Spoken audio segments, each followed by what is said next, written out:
Tonight on Perspectives, YouTube's latest viral sensation, Ankersen's in Harlem, in an exclusive interview. Watch as they spill all the tea out of all of the cups.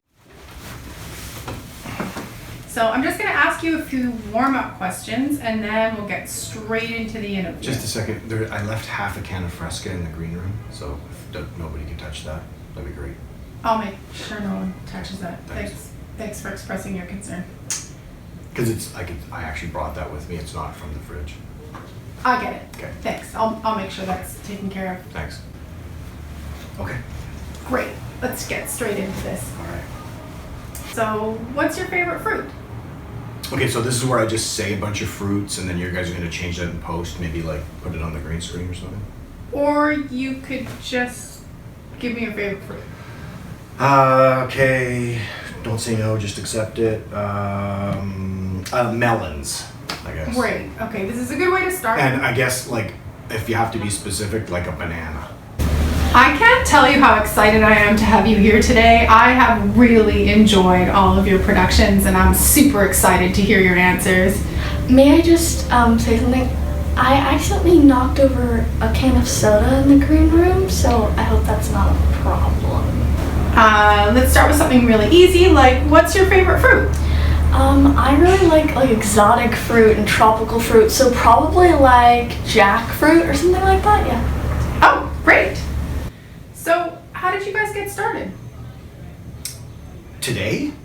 How you and Charlotte got started with the quarantine videos. Okay, well that's kind of changed everything I prepared for, but that's fine.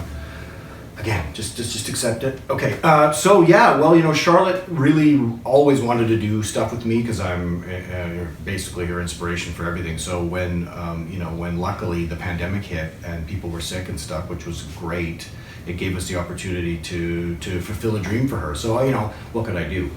He didn't really tell me until recently that there's actually no winner.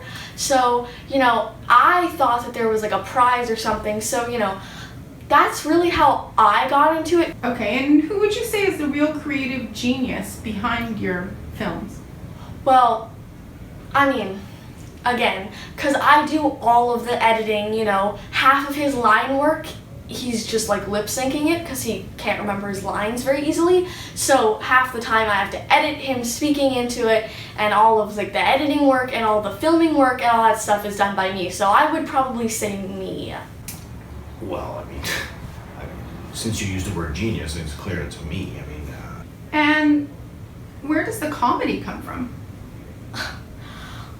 Oh, well, he would definitely like to say it's him, but it's just effortless for me. Like I sweat comedy. It's everything I do is funny. His jokes are they're just really bad. Could you give me an example of one of his bad dad jokes? I'm trying to think. This one he came up about last week, I think. It took him about 4 weeks to come up with it. What's the difference between a filbert and a shed on your face? One's a nasal hut and one's a hazelnut. Do you and Charlotte have any other plans together? Oh man, where do we start? So many. Like for example, there's the Prince of Wales project. What's that? Well, it's in the name, right? Prince of Wales. It's obvious. It's a podcast. So you don't see that continuing after the quarantine is over? No. As soon as quarantine's over, no, I'm not doing videos with him. It's just, it takes so long, and he's so self-centered that he thinks it's all perfect, and whenever I'm trying to edit, he just interrupts, and it's just not enjoyable for me, so no, I don't think so. Yeah. It hasn't made the time pass quickly for you? Definitely not. The 2 months we've been in quarantine is like the longest 2 months of my life, So yeah, I see this going on forever. I mean, as a matter of fact, this project has really just made the last 9 months of quarantine fly by. Don't you mean 4 months? 4 months? 4 months? Sweet baby grapefruit, where's my Fresca?